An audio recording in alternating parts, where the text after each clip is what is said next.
Good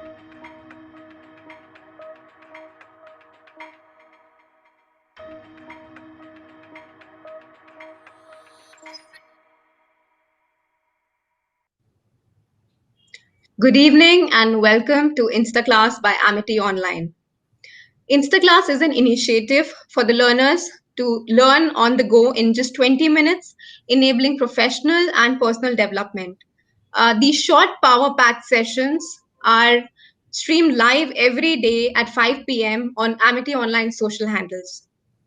Today we have a very special guest with us.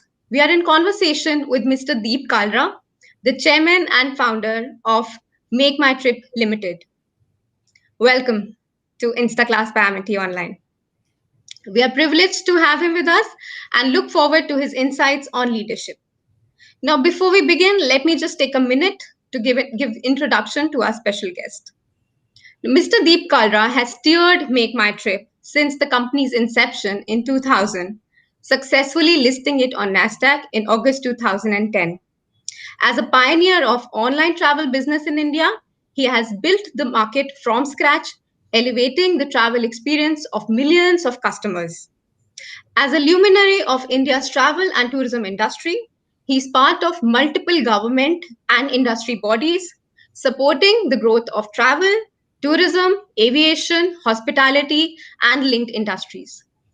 He has championed India's startup ecosystem by building a supportive network, angel investing, and mentoring entrepreneurs. He's passionate about promoting sustainable tourism and has been advocating the cause through the Make My Trip Foundation. It's an honor to have you, and I'm sure our listeners are waiting impatiently to hear from you. So over to you now. Thank you very much, Rita. That was a very warm introduction and really excited myself to be on InstaClass. I think there are a couple of things I really like about this initiative. I was reading up, so thank you for some of the materials. Then I went online.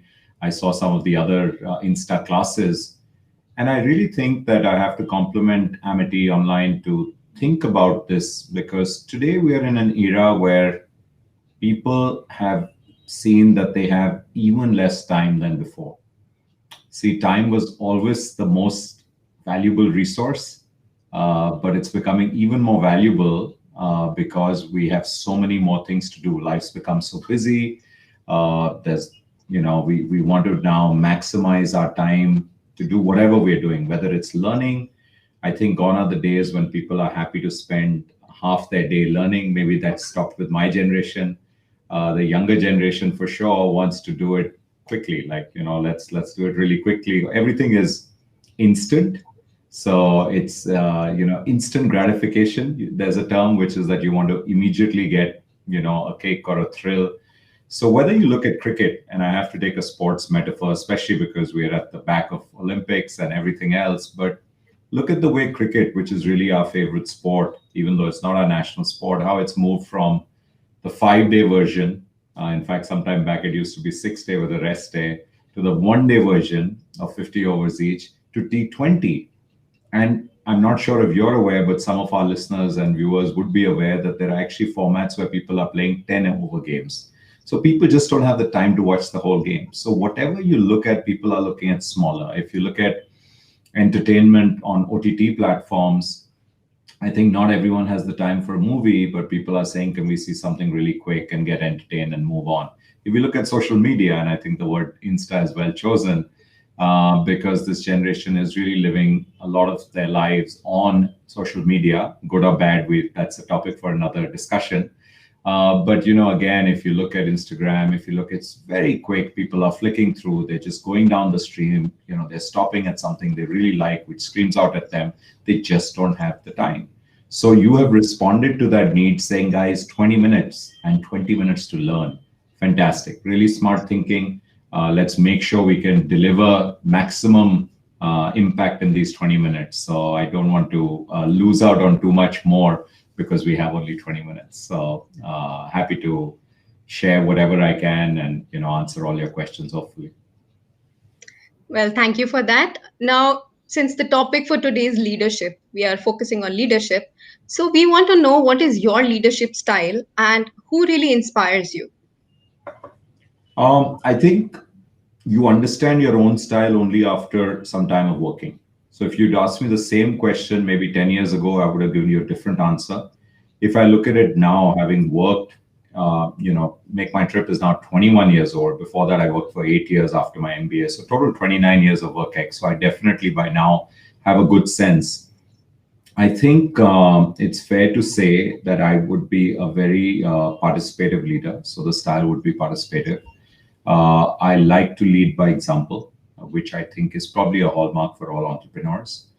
And I definitely have a very entrepreneurial style, which also breeds entrepreneurship or entrepreneurship, as the term is, which is trying to get people who work around me to give their best. So for me, that's paramount. I love to hire really good people and then let them go, and then give them a charter. So I like to give them a mandate or a charter. This is what you're supposed to do, but then I like to give them the latitude on how to give it. So I'm not a micromanager at all. I'm the opposite of that. But 10 years ago I was probably quite different. I realized that's not necessarily the best style when you have very good people around you. So if you've hired top people, give them the big plan, discuss the strategy, discuss the plan together, and then let them figure out how to. So tell them what to, and but let them figure out the how to. And over time, even that becomes very clear to them. But for the initial, let's say for the initial year or so, you have to tell them this is what we need to do. But how you do it is really your baby. So I think that's really my style, to give a lot of space and a lot of latitude, but always be there, perhaps as a coach more. So more as a coach, as a mentor, always be there to support. So if people are getting a little lost, you've got to have your door always open and say, listen, anytime you're lost, come to me. But then otherwise, let's just review this, once a week or once a month or once in 2 months, depending on the nature of the project. So that's broadly my style. Right. So And who inspires participatively. me? Sorry, you had another question. So who inspires me? I think a lot of people. I won't say there's one consummate leader who inspires me. I think I like to take a little bit from everywhere.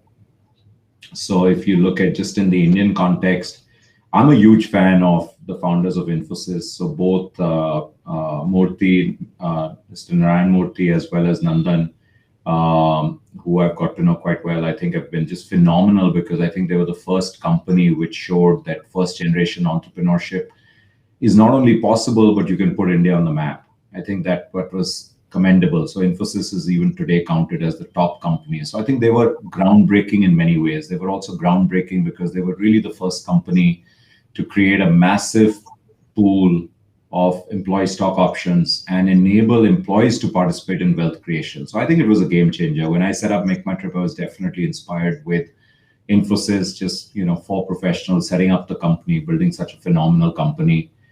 There are others too, but they definitely stand out. In the travel industry, I think what Rahul Bhatia has built with Indigo is commendable.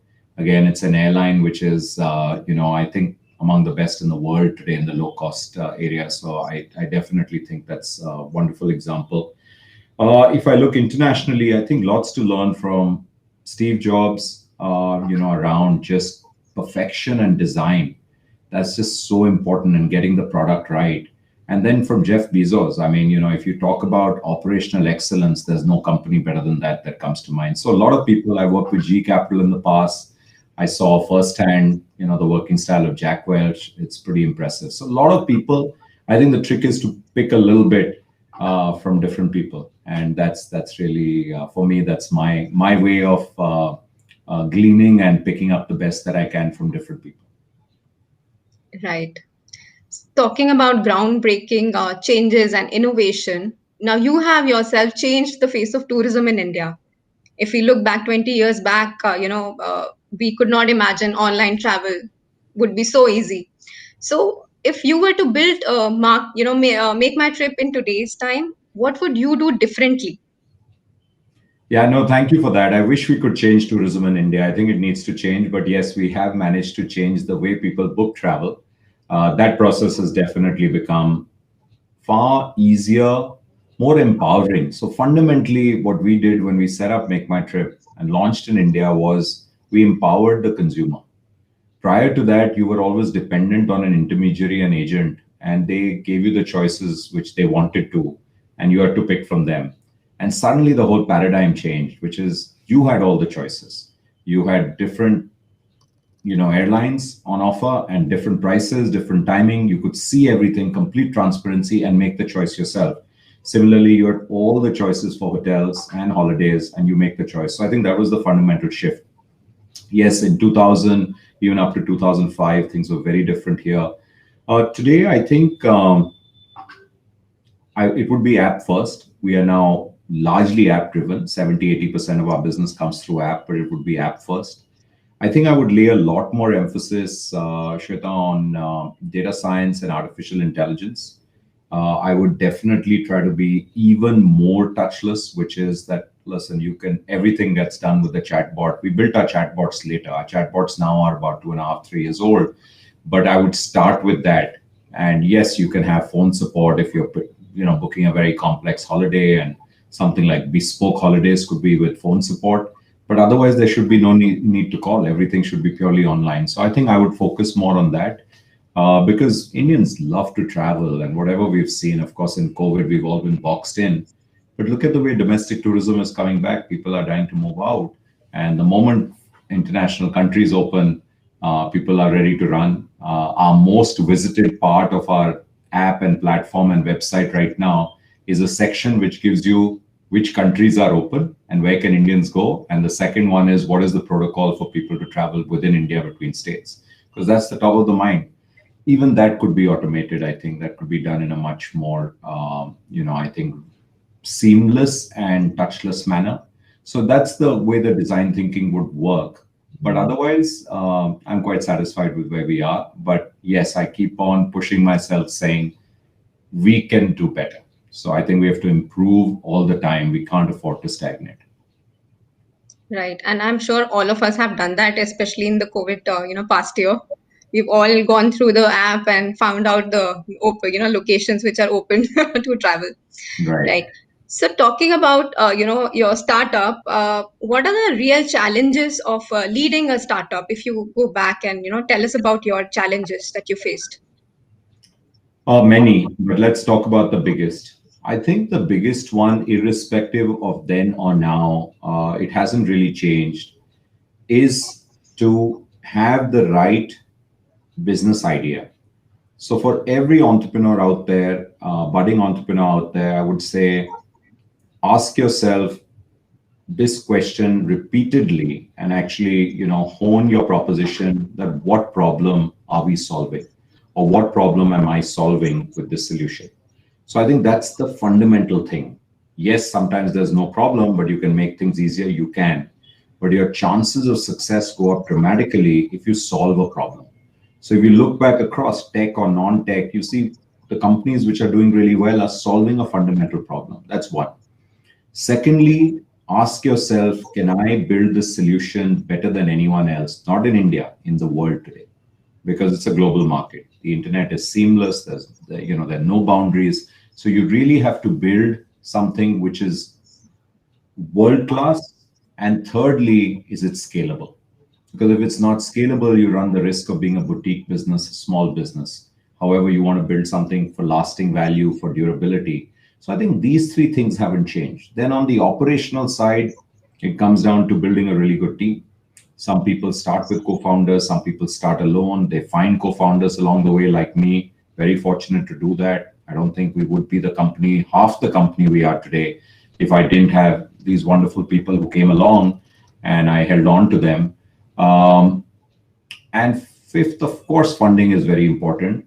But I don't think one needs to obsess. See, a lot of people tend to put the cart before the horse. So a lot of young entrepreneurs feel, if I get funding, everything will work out. Not true.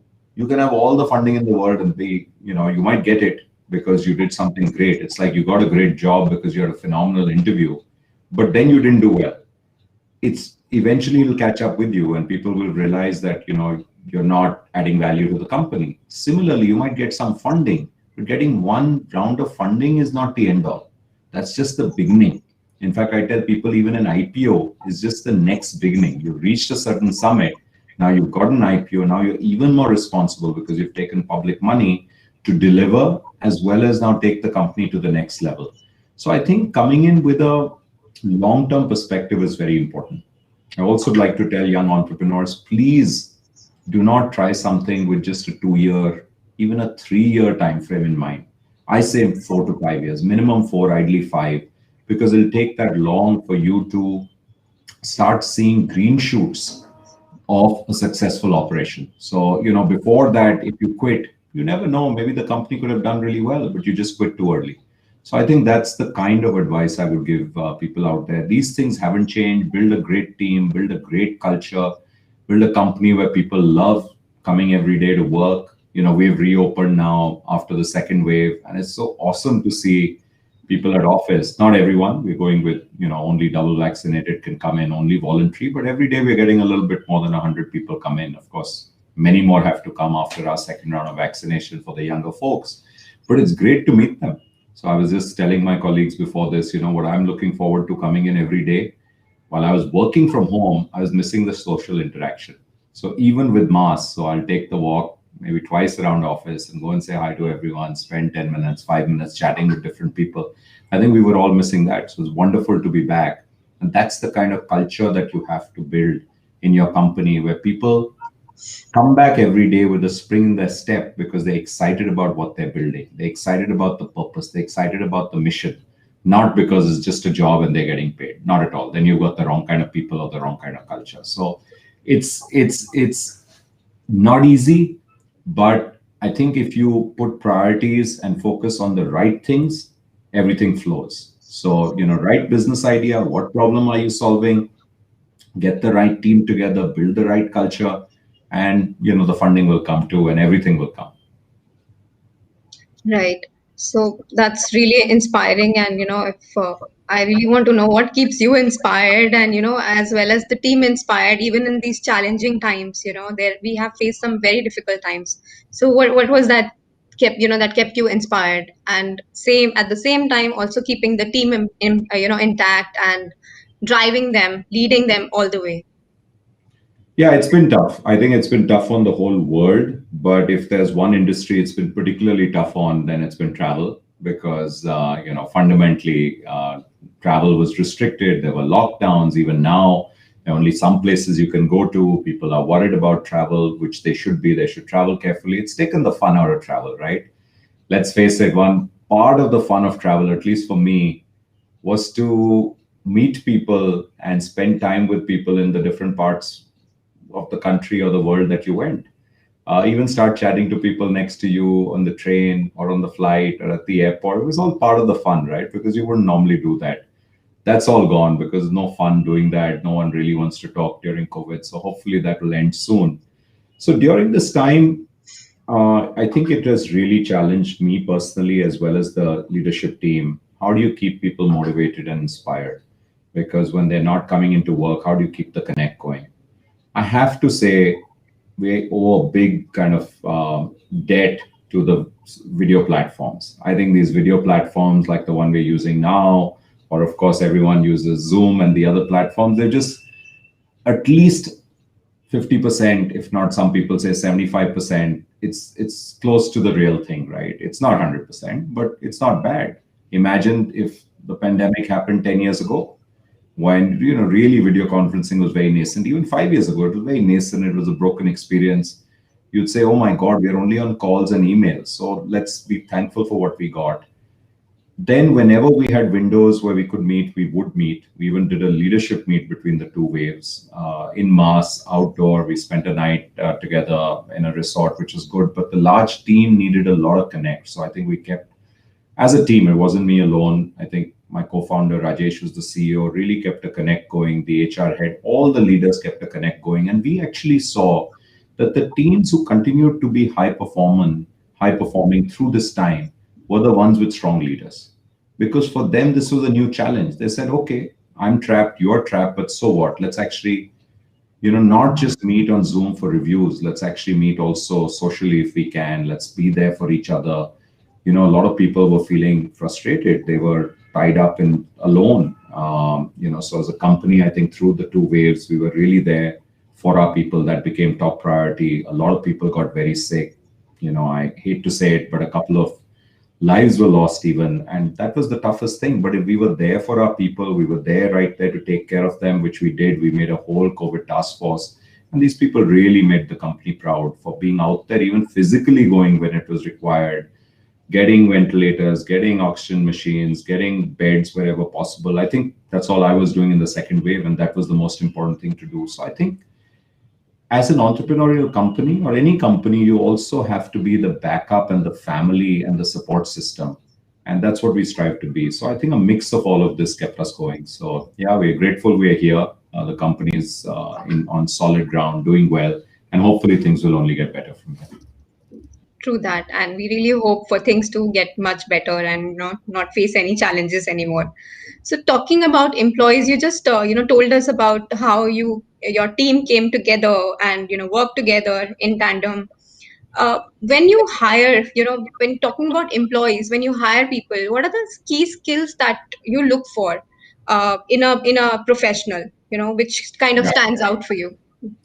Yeah, no, it's a great question, Shweta. See, I think everyone would like to hire people with fire in the belly. It's now a kind of platitude, right? Everyone says that's a cliche. The trick is, how do you measure that? See, in an interview, it's quite easy to impress and to get impressed. So the first thing I would say is, don't just have one interview when you're hiring senior people, people who work directly with you, or even at the next level.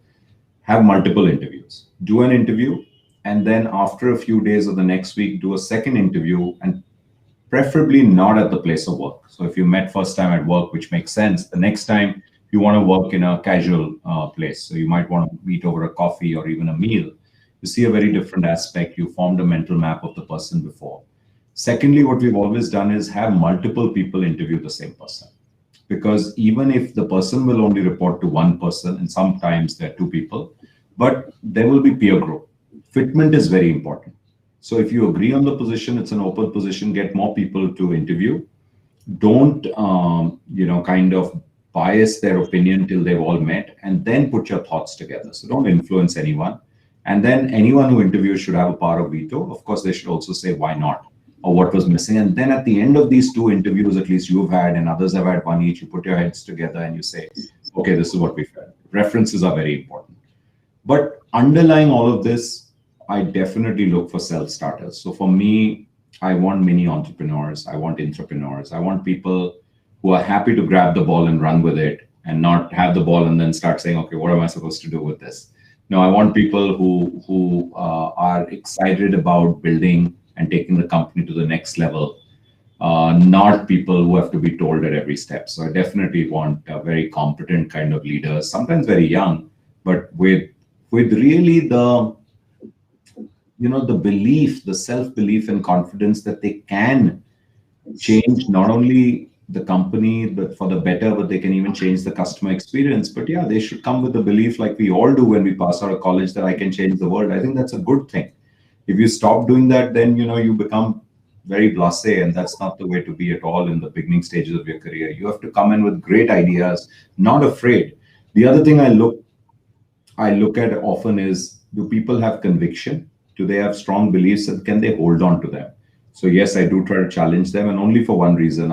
Even if the belief is something I don't agree with, but do they have a strong belief? Otherwise, if they can be easily convinced, that I think is a red flag for me. Right. So at Amity Online, we also nurture leaders of tomorrow.